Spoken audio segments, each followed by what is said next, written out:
Good morning or good evening. So my name is Kim. I'll be your instructor and welcome to Night Shift Academy. This is officially the first time I'll be recording is Night Shift Academy. I ran a program in a company in the Philippines before that was the Sleep A to Z, where Jeremy here, who's in joining us, was one of the first few students in Cavite. We had a training center in Cavite. So we operated for about 7 years in the Philippines. But COVID hit, and so I left and restarted my career back in sleep in California. Good evening to the others. Good morning to you. So it's 6:40 a.m. here in California. I am glad that we're all here together trying to understand this thing called sleep technology. With your interest in your drive to learn, it also motivates me to teach. I have launched Night Shift Academy. Actually, it's been a year now. So not many people knew I've started this new company because we're still closing down. We finally closed the Sleep A to Z in the Philippines just a few months ago. The process to close a business in the Philippines takes a long time. So I wasn't really marketing this new platform, the online academy that I have started. On that note, you guys, Jeremy, Sharon, Chris, and Lady Hannah are my very first students as Night Shift Academy. Now, as we begin, we will be discussing three major aspects of sleep technology as a skill and as the didactic portion. We are going to be virtual. And so even if we need to tackle the hands-on portion for when we talk about skills, we will still be virtual. So I know that most of you have experience, and so it helps a lot. But you are also joining some of the classes with the introduction group or introductory group that are new to sleep technology. I'm making the curriculum formatted where they will learn as much as possible, but it was also catered to those who are preparing for their examinations, our PSG. I have built up a few quizzes for you to prepare for taking a mock exam soon, just to see your levels on the RPSGT knowledge. So many. This new era of information is really overwhelming because anybody can talk and say something about any topics. But I want you all to be familiar with the most legitimate and beneficial to you. Has all of you been visiting the ASM.org? But this is one of the first ones that we need to be familiar with. So take notes of this before we go to our lecture. ASM is the organization that handles the accreditation standards for sleep labs, and also they set the parameters of practice. How do doctors read? How do they manage patients? They also have a fellowship program in ASM. So doctors become sleep doctors also through ASM.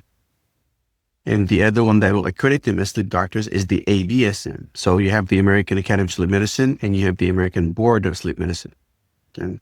But this is important for technicians and technologists. You can join, but of course there's fee to be members, but you can get so much information, so many training in here, particularly the scoring manual. If you look to your left, look at the tab on the left, says My Learning. You can get access to the scoring manual, and then you can have different courses through here, and you can monitor your certifications and your transcripts for when you renew your licenses. I want you to be familiar with it because they also mention many different things about the field of sleep.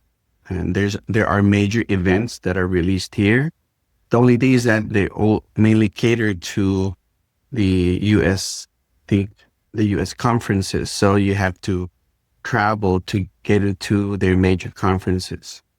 On that note, so that's AASM.org. The other one that I need you to be familiar with is the AAST. Is the American Association of Sleep Technologists, astweb.org. Okay. So the AST, they have developed the 11 competencies to be a sleep tech. And this is exactly what we're trying to follow, because if we don't have a good guideline, then we can just be studying all the time without having a clear vision of what do we need to accomplish? What are the things that we need to know? So AESC.org is listed that.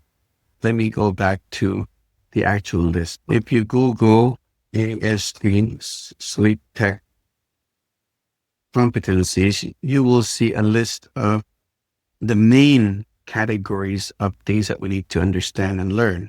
So age-specific care and evaluation, CO2 monitoring, home sleep apnea testing, which is a big topic for us, maintenance, cleaning, safety precautions of PSG technology.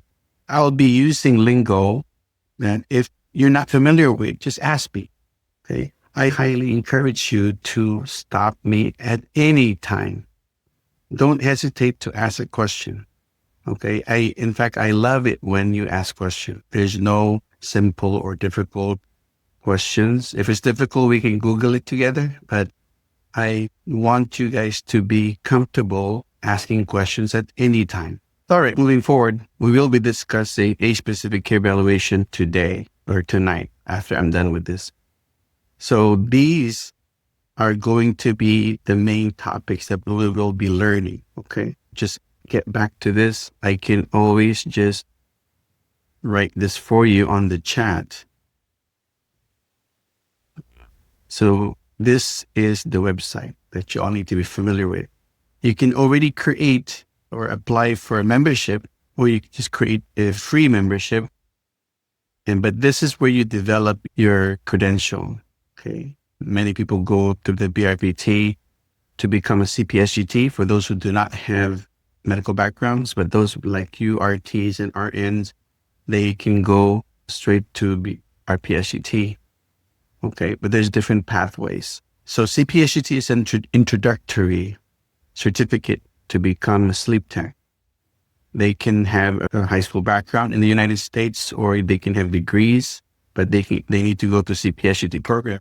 So this involves finishing modules on self-paced modules. As they finish the modules, 24 to 26, I believe, modules, which is what we actually be going through and more. We were learning more than what CPSGT offers. We're trying to hit the RPSGT framework or the RPSGT outlook. CPSGT is a more advanced type of certification, but it deals with education, clinical management of patients, monitoring, compliance, etc. So you can also challenge this CCSH certification later on, but focus on RPSGT. When you click RPSGT, you will see here the eligibility. Do you have all the credentials needed to apply for it? So since all of you, except for Jeremy, live outside of the United States, you will go for the pathway number 5. Pathway number 5 are for international applicants.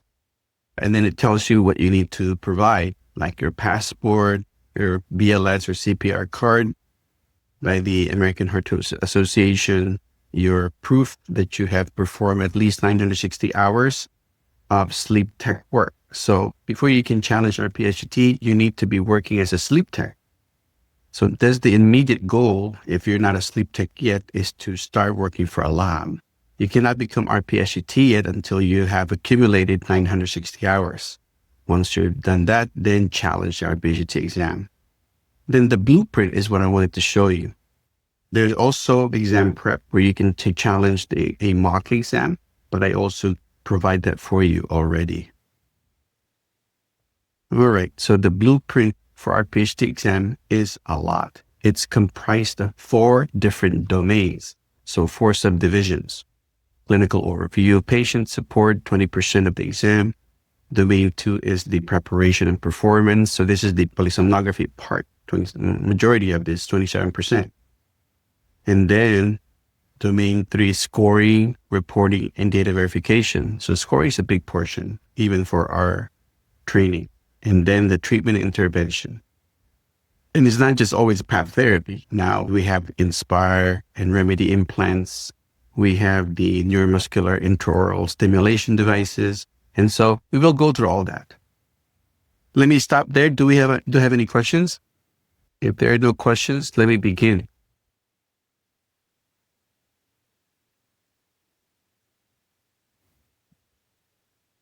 Our topic for tonight or this morning is the very first one that you saw on the list of competencies. The chapter 1 is the foundation of sleep technology, age-specific care evaluation. Now, when we deal with sleep technology, we have to be prepared for the type of patients that we see. We do see from infants all the way to geriatric patients. So we see infants less than 30 days, all the way to 100 years old. My eldest patient was, in fact, a Filipino guy on a wheelchair just 3 years back, maybe 4 years ago here in San Diego. He was 99 years old and he was preparing for his 100-year birthday. So I do recall that just very vividly. Anyway, my youngest is probably 3 or 4, but I also did EEGs. So I have had 1-year-olds, but doing EEGs. So why is this important? We have to understand the both physiological and psychological differences of these people, of these patients. So our approach should be strategic, right? But it also should also be appropriate for the type of patients and the group of their ages. We have the pediatric, adult, and geriatric sleep behavior, the disorders that are particular to them. So the most important aspect here is how do we communicate and how do we interact, right? And how do we approach?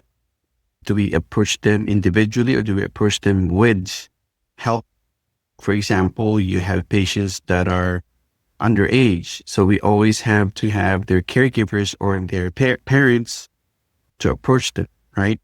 And we always need to incorporate playability or gamification techniques, such as using colors, using dolls, or using teddy bears, using games where when we try to apply the electrodes, we have to create a story for them, right? It's not the same as approaching somebody who's 24 years old, that you can just explain things and they'll be compliant. So remember that children have different tendencies as well, especially those who are delayed or have some retardation, patients with Down syndrome.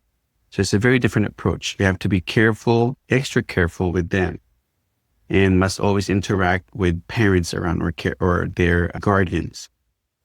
Now, as they get older, of course, there's also a different tendency. We deal with teenagers, right? So young adults, there will be they also vary in the type of disorders that we treat. Okay. Now, the key to communication is that we don't just give them everything that we know, right? You try not to overwhelm the patients, even if they're adults, right? This is one key issue that I need to address as you deal with your patients.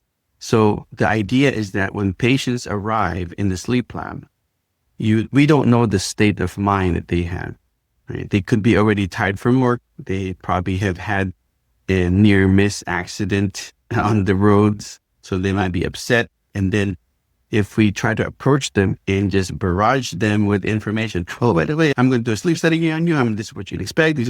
No, so you have to be watchful. You have to see the patient's state. It's easier to be calm but professional on the first approach with patients. Now, of course, with children, you have to utilize a lot their parents or their guardians in order to understand how is it better to approach this patient. Now, with geriatric, on the other hand, it's common for techs to be almost screaming, yelling at patients, thinking that they can't really hear much. It is true in many cases. However, the key to older patients that are starting to lose their hearing is to lower your pitch. So lower your pitch, because the older we get, we lose the ability to hear higher frequency, higher pitches.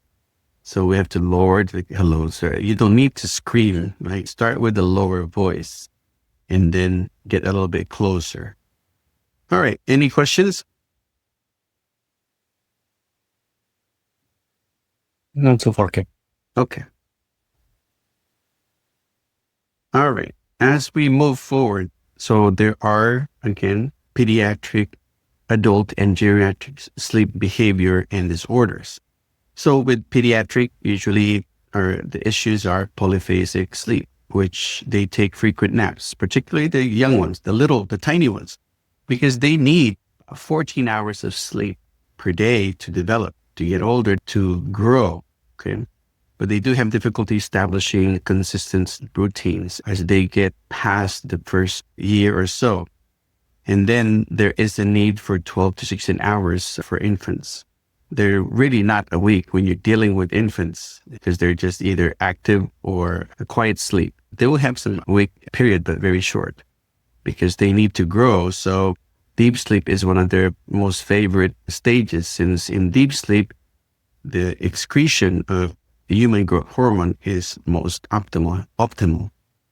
Now with adults, we already have consolidated nighttime, but need between 7 to 9 hours. Does any of you get 7 to 9 hours of sleep? Be honest with me. Yeah. Yes, I try to.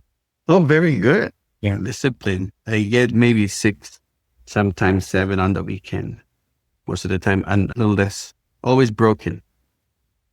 All right. Then there's impact to lifestyle and stress on sleep quality, because as adults, we are at our most productive ages or stage. And we often have delayed sleep phase because we are trying to be as busy as possible, from our professional lifestyle, then to our social and family lives. So we try to compact our time while we're awake. And this creates a little bit higher stress for us to sleep early. And that's why this is one of the most common issues with adults, is having delayed phase. In geriatric, shorter total sleep time, because they spend a lot more time in the lighter stages of sleep. So advanced sleep phase, early to bed, but also early to, I forgot, this got cut off. So increased sleep fragmentation is very common with the elderly, and you will see them also take a few naps during the day. I remember my grandparents, every few hours, you'll see them just relaxing and then falling asleep quickly and then getting back up. All right. Now, there are also other sleep disorders that we will be discussing, like night terrors, sleepwalking, common to pediatric population. And this has differences, whether it happens in deep sleep or N3 or in REM sleep. So we will discuss all that. We will get more details. So we will go through all the fundamentals of the sleep stages. What are they? And what signatures do we have to understand what sleep stage the patients are in? We will be discussing also insomnia, which is one of the most major sleep disorder, in REM behavior disorder, and also narcolepsy, etc., etc. Okay. No questions? Then we'll move forward to the physiological differences in other measures. All right. From 0 to 12 months, the difference with the infants that, as I mentioned earlier, the polyphasic pattern. So they can be asleep for most of the day and most of the night. And this is when they need the most hours, during this development stage, 14 to 17 hours. And of course, their circadian rhythm, and which we will go deeper into, is still immature, right? Circadian rhythm refers to the 24 hours sleep-wake cycle. Again, circadian rhythm refers to the 24-hour sleep and wake cycles. And this is, of course, influenced by the exposure to light and the varying temperatures. And we will understand that later on. Then the children, the infants, are predominantly in REM and quiet sleep.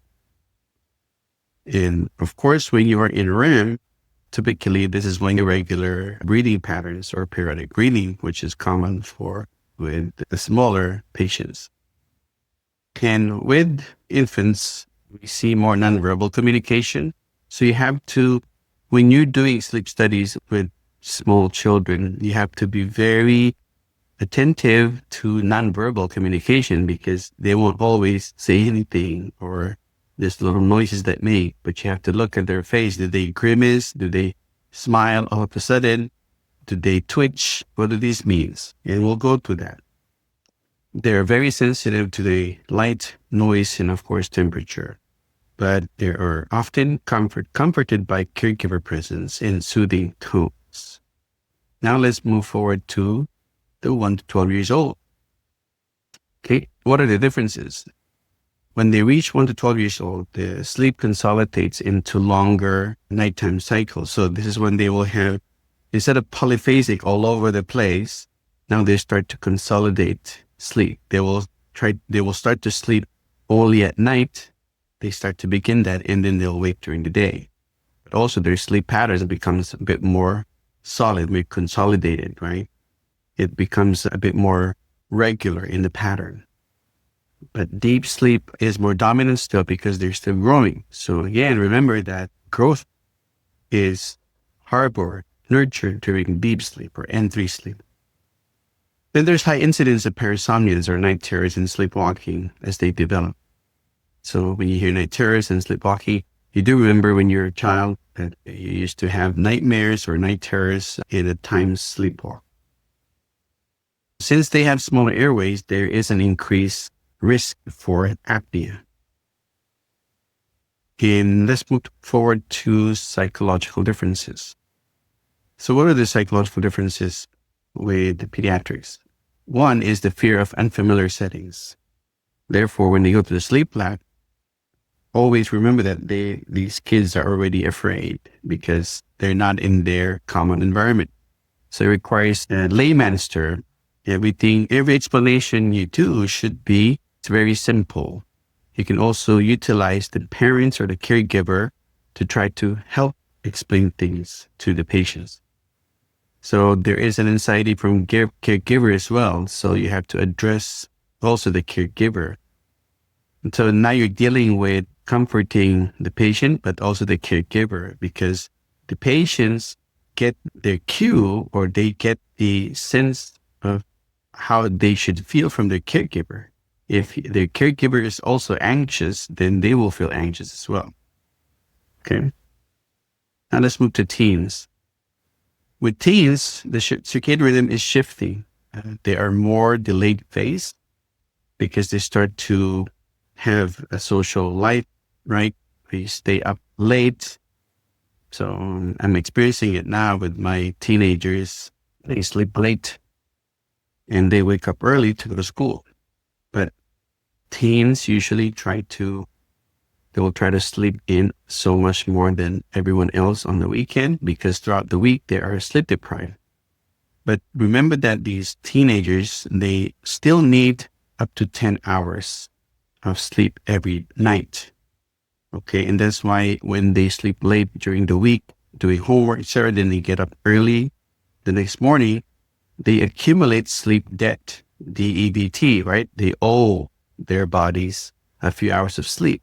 So at the end of the week, on a Friday to Saturday morning, when they sleep in and there's no school the following day, they sleep for so many hours. And that's common and normal because they're trying to catch up on their sleep debt. Okay. that sleep debt utang. Then there's hormonal changes that may affect the sleep patterns, as you all know. How about their psychological states?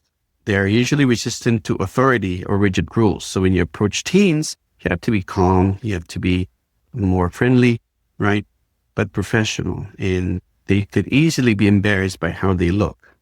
So you have to be cognizant, we have to be aware on what you say to teens, right? You don't make fun of how they look because of the sensors on their faces.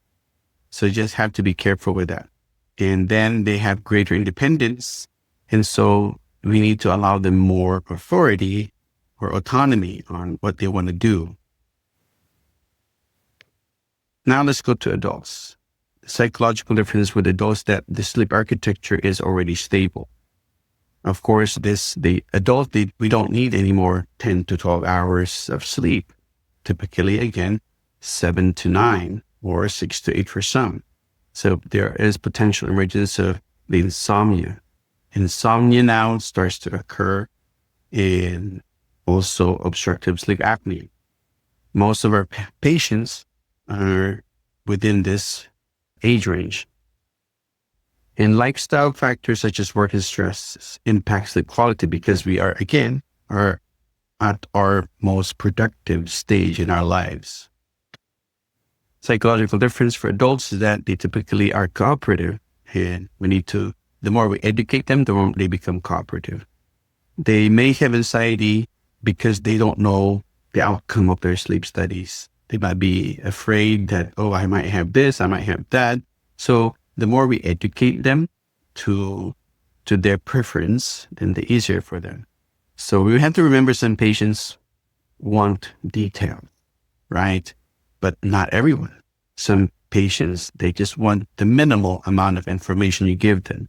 So always be aware of the type of person or patients that you're dealing with. You have to read on how they will respond to you. Always start with just the basics and then ask questions if they want more.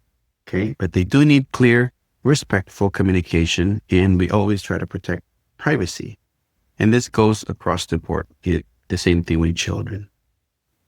And with geriatric, 65 years and older, the difference physiologically is that they have reduced deep sleep. Deep sleep, when we begin our lives as infants in pediatric population, right? We require a lot of deep sleep because we're growing or in developing all the structures of the body, the organs, etc., and including the mind. But as we get older, it's the opposite, right? We reduce tremendously our deep sleep or in 3 stage as well as REM. And then the sleep becomes fragmented, right? Oftentimes the geriatric population will take naps. They can easily be awakened, right? And so they're really broken sleep throughout the day and especially throughout the night. Now, there's higher prevalence of central sleep apnea and also other comorbidities develop. And psychologically speaking, they will start to have cognitive decline, which may affect their cooperation or comprehension. So you may have dementia patients, Alzheimer's, Parkinson's, some of these things become more prevalent as patients get older. They may have hearing or visual impairments and require a slower pace and requires more reassurance and very clear instructions or even repetitive instructions. Okay, I've had patients where they were so afraid to ask me for additional blankets. So they were awake for an hour and very tense. So I kept asking to myself, why is this patient not falling asleep? I see so much muscle. So I checked and come to find out the patient was just embarrassed to ask to go to the bathroom to urinate. And so you have to be aware of these cues, right? Ahead of time, always ask the elderly, even adults, to go to the bathroom before you start preparing for their sensors. Very important, because if you forget to allow them to relieve themselves, they will be increasingly anxious or tense. And then For elderly, you have to also be aware that they need some things to be a little bit slower, right? So slow down. You might want to have your elderly to be wired or hooked up with sensors last. And you can start with the younger patient. Therefore, you can spend a bit more time with the elderly. But going back to pediatric, they do require a lot of time when you apply sensors, etc. All right. Now, what are the top 3 things to remember? With pediatric sleep behavior disorders, they have polyphasic, so they do frequent naps in infants and toddlers. They do spend a lot of time in deep sleep. They have difficulty establishing consistent sleep routines because they're still developing. Then there's increased sleep need up to 16 hours, minimum 12. Okay. Then they can have pediatric obstructive apnea, and the cause is often due to, again, enlarged tonsils and adenoids blocking the airway. That's why pediatric population, the most common treatment for them is surgery.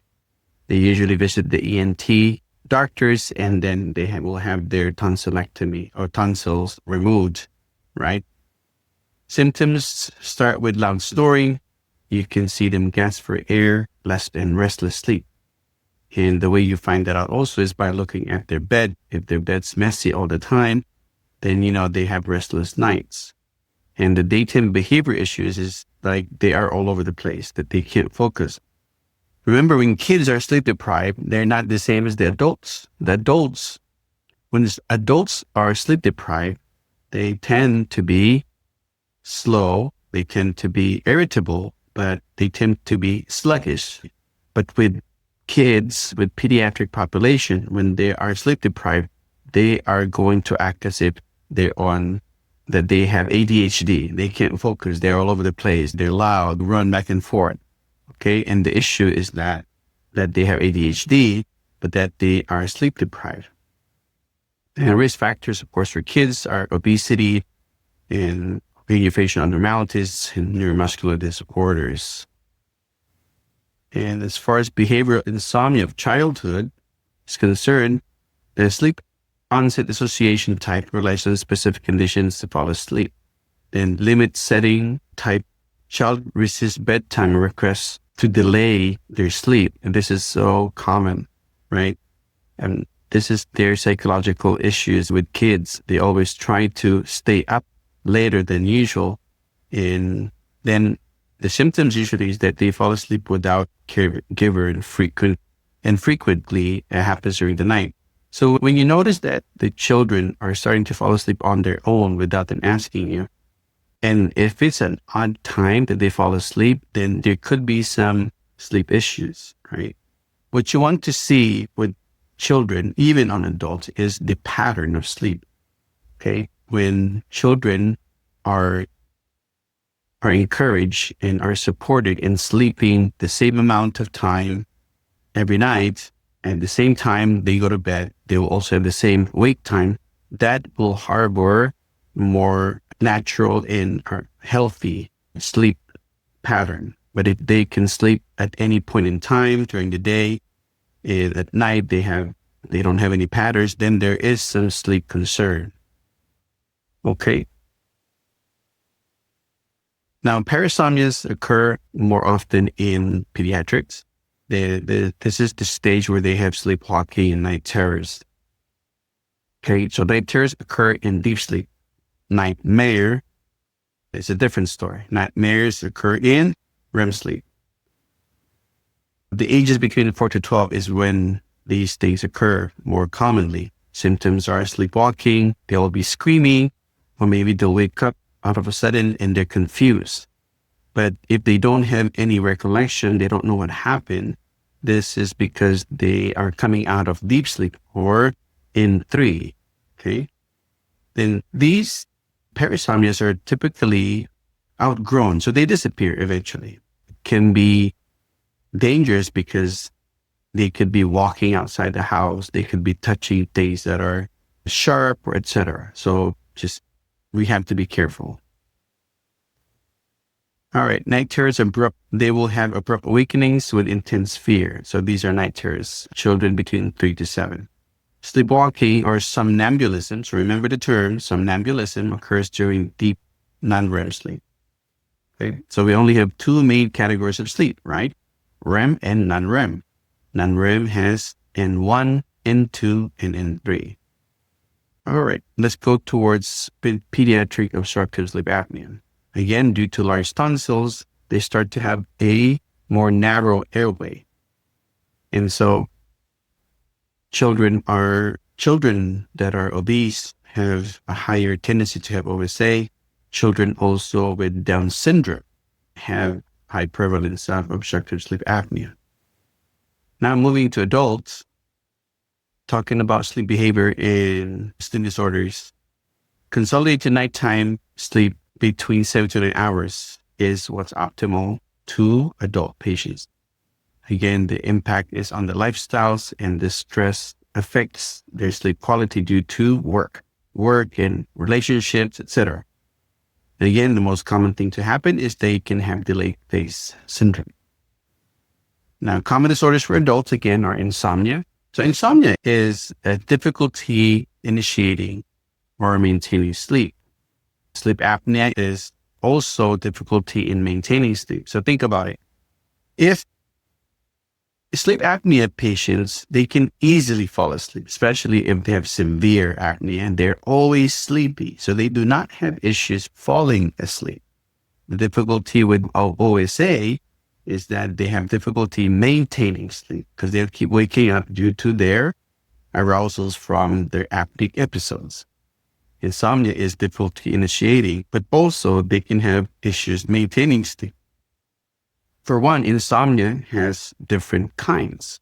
There is early insomnia, middle insomnia, and late insomnia. So early insomnia is that they can never fall asleep early. Even if they're in bed at 10 p.m., they might fall asleep at 2 or 3 or 4 a.m. And then they have to get up for work. Middle insomnia is that they will fall asleep at the right time when they want to go to sleep, let's say 10. But then they wake up in the middle of the night and have difficulty falling back to sleep. Maybe the time they fall asleep, it's already so late in the morning. Then the late insomnia is that they will fall asleep on time, but then they'll wake up so early and they will never go back to sleep again as soon as they wake up, even if they only got 2 to 3 hours of sleep. Now, back to the common disorders for adults, RLS starts to emerge, restless leg syndrome. Restless leg syndrome, by the way, is not a sleep disorder, okay? This happens during wake. RLS is when your leg cramps. It has a very anxiety-causing sensation, and typically it goes away when the patients walk or stretch it out, okay? Now, what's related to this are PLMS, or periodic limb movement of sleep, PLMS. That is a sleep disorder. It's a type of movement disorder when patients are asleep and they start to move or flex their toes or their legs. And we'll go more about it once we get into the other chapters of our discussions. Geriatric behavior is sleep behavior and disorder of sleep. They have shorter total sleep time. And again, majority of the sleep is light sleep. Maybe N1 up to N2 only. Very minimal deep sleep or REM. And then they have advanced sleep phase, which means they go to bed early, right? So the late phase is when they sleep late, usually common with our younger population. But with geriatric, they have advanced sleep phase. They sleep way, way early because they don't ever get good, deep quality sleep throughout the night. And they then have increased sleep fragmentation. So every time you have sleep fragmentation, you will have daytime sleepiness. And that's why for geriatrics, it's common to be napping, right? Taking naps, frequent naps throughout the day. So adult, again, we have insomnia that we have discussed about. And usually this is triggered by psychiatric conditions or secondary to any medical conditions. Let's say they have been diagnosed with multiple sclerosis, right, where they're always in pain, which causes sleep fragmentation because they can't sleep well due to pain, systemic pain. It could be psychiatric, that patients could have depression, right? They lost a family, a loved one, they have a divorce, so then they start to have affected sleep patterns, which causes them to not sleep well at night or have broken sleep, then causing daytime sleepiness.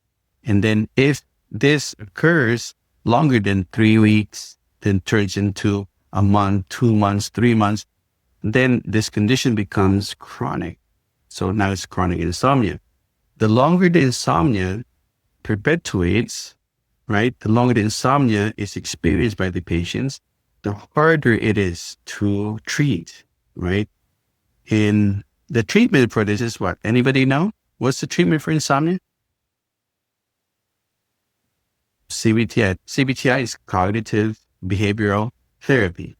That is the main treatment for insomnia. And we will actually have a class on that. All right. So for adults, another common disorder is REM behavior disorder. I would say not common, but it happens with adult patients, where patients start to act out their dreams. And it's typically related with a neurodegenerative disease such as Parkinson's, right?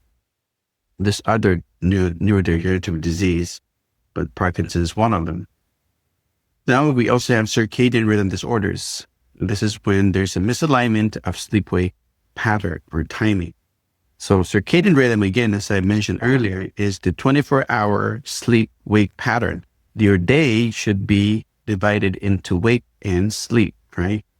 It is within the 24-hour period and is very natural to us. If we expose ourselves with the proper light, let's say in the morning, if you work during the day and you wake up at 6 a.m. and you get exposed to natural light, it triggers a part of the brain called the SCN, or the suprachiasmatic nucleus.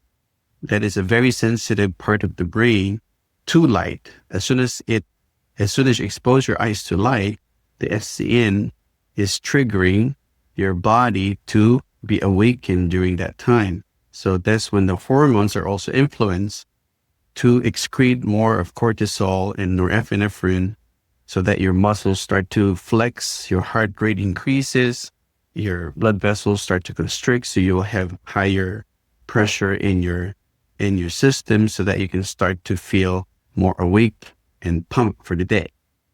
It is the opposite when you expose yourself to darkness, like at 6, 7 p.m.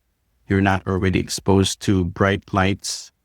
Then that's when the SCN also is involved, because now it's starting to reduce the hormones that you need to be productive throughout the day.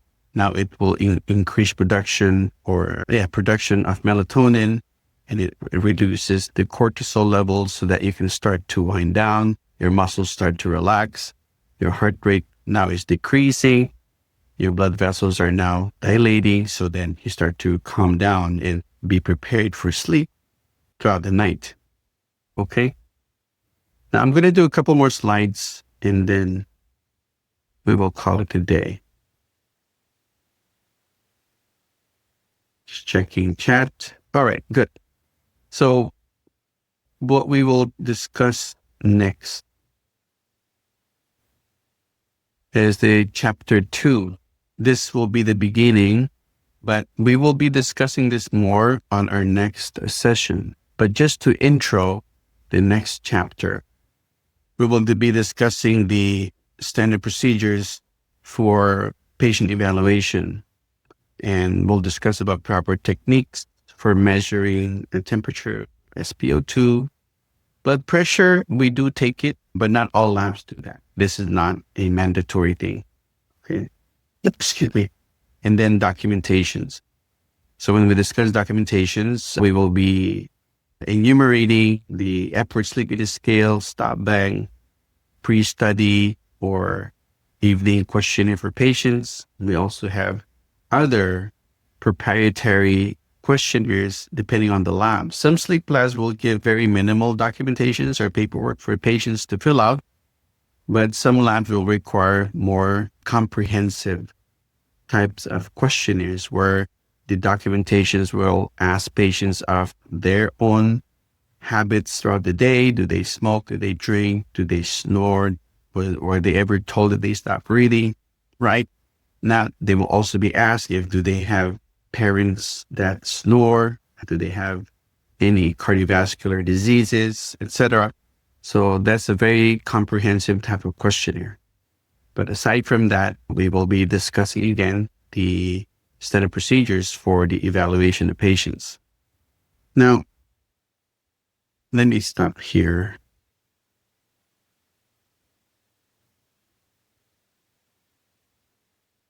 Let me ask some questions. Okay, feel free to unmute or type in the chat. All right, are you all ready? So can somebody tell me what amongst the three types of patients that we talked about? We discussed pediatrics, adult, and geriatric. Let's just divide them into three categories. Which types of patients have increased sleep fragmentation and do frequent naps? Geriatrics. Very good. Geriatric patients. Okay. And who are the types of patients that suffer from delayed phase due to impact on lifestyle? Adults. Adults. All right. Come on, other students. So what types of patients are usually sent to have surgical interventions instead of PAP therapy? Pediatrics. Pediatrics. Commonly, what's some of the common surgical interventions for pediatrics? Good. So for adults, we also provide surgical interventions for sleep apnea, right? It's not common. For adults, the gold standard is really the CPAP, right? Positive airway pressure is the most common for adult patients. But some patients do not want to wear a CPAP, and so they request to be sent for additional evaluation or treatment options, such as surgical intervention. So one of them is UPPP, uvulopalatopharyngeoplasty. A modified version of UPPP is common for adults. And some of them, let me just browse to them just a little bit.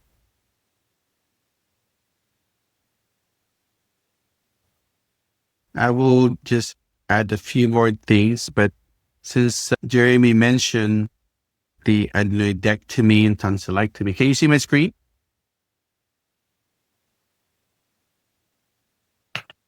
So when you talk about surgical interventions, this is what we do for patients who do not want to be on CPAP.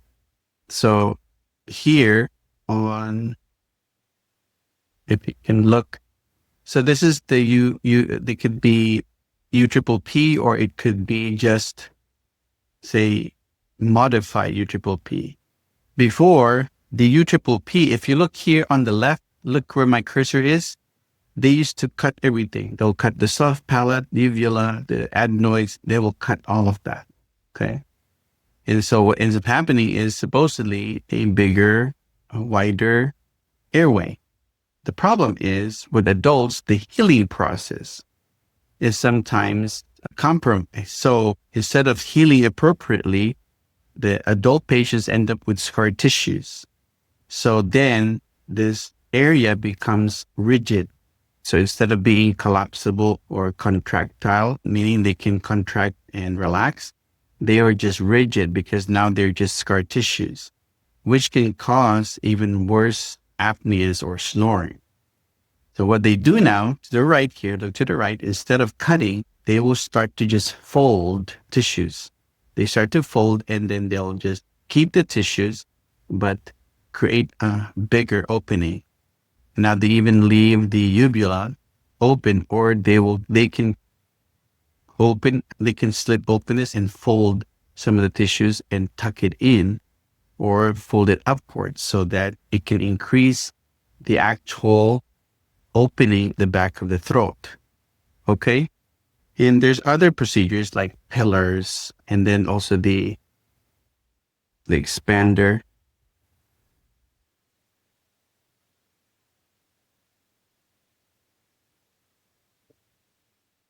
So this is one thing that I want you to guys know.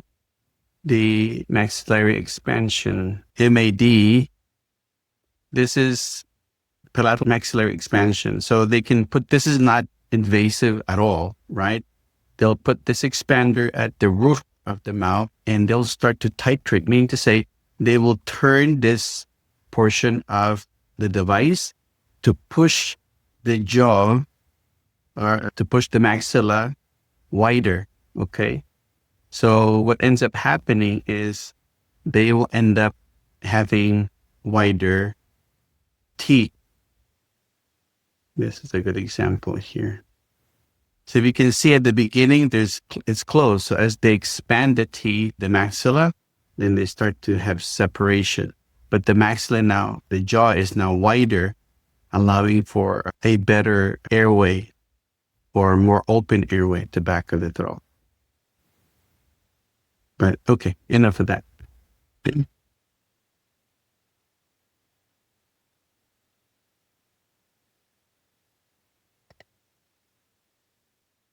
All right.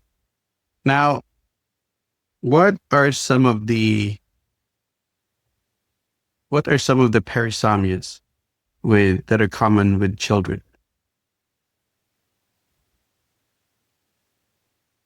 What are some of the parasomnias that are commonly seen in children? Sleepwalking. Yes, sleepwalking, very good. Sleepwalking, night terrors. Okay, they can wake up confused. Yes. Yeah. But do they remember what happened or no? Okay. All right, a couple more. What are the most common causes of obstructive sleep apnea in children?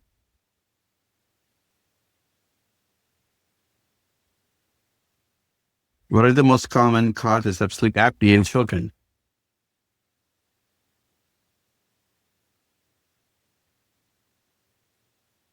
Okay, obesity, Enlarged tonsils. large tonsils, yes. Some of them might have neuromuscular disorders. Okay. And how do pediatric population respond or react to sleep deprivation or fragmented sleep? And so when kids are sleep deprived, how do they act? So, ladies and gentlemen, this is the time for you to practice and to learn. And what I need you to do is to participate.